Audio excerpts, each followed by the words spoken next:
our next performer. She is an attorney from Boulder who just lost her voice. So please listen very carefully to Pamela Moss.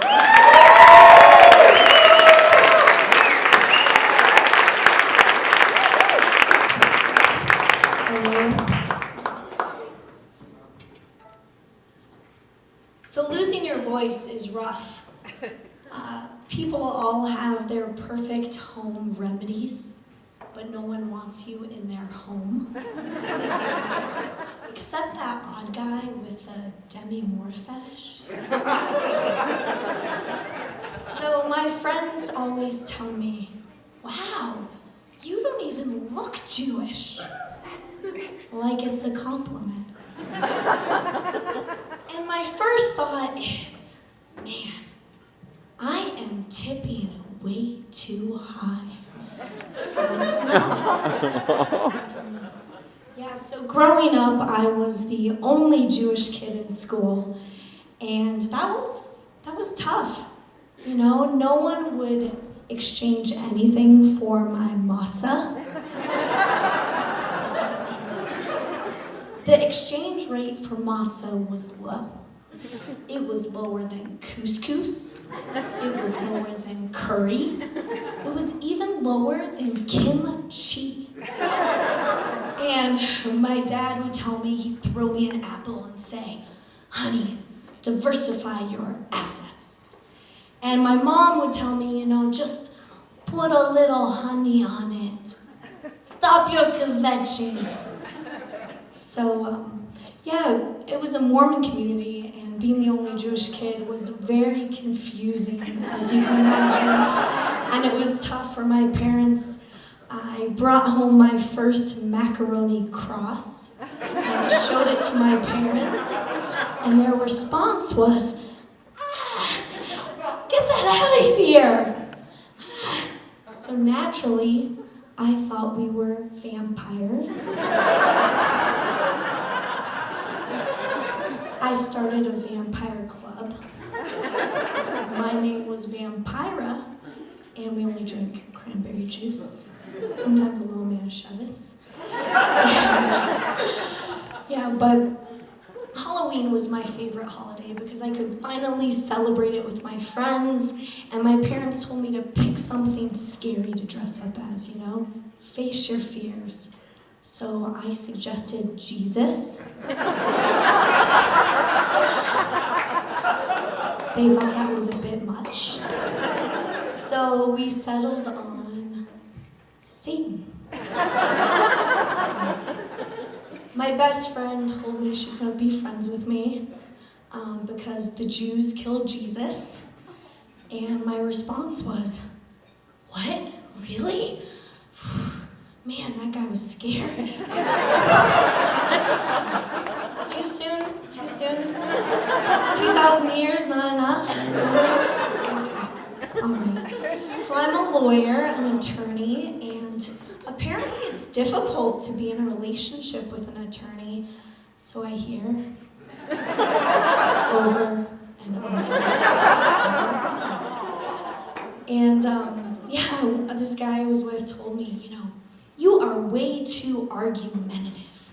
Stop stringing together words logically. Stop it. So I was like, yeah, that's my job. When I go to court, the judge doesn't interrupt me and say, hold on, stop being so argumentative. It's just not attractive. Counselor, stop being so persuasive. There's a jury watching you. So, I'm single.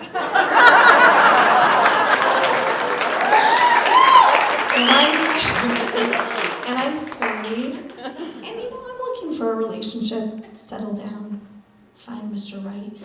And you know, I'm looking for someone who's, you know, a good cook, someone to massage you at the end of the day, you know, romance. So I paid my $25 and I joined mailorderhusband.net. Yeah. Well, don't you think everyone deserves to strut the streets of Cherry Creek with a hot young Ukrainian on their arm? I'm doing the online dating thing, online dating. It's rough. You know, people call you all the time. And it's a lot of work, and yeah. It's a lot like Vegas, I found, yeah. It's, at first it's all shiny and new and addicting. Yeah.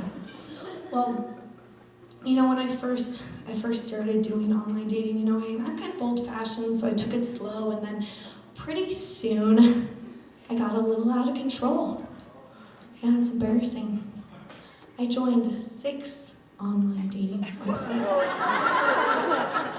I diversified. Yeah.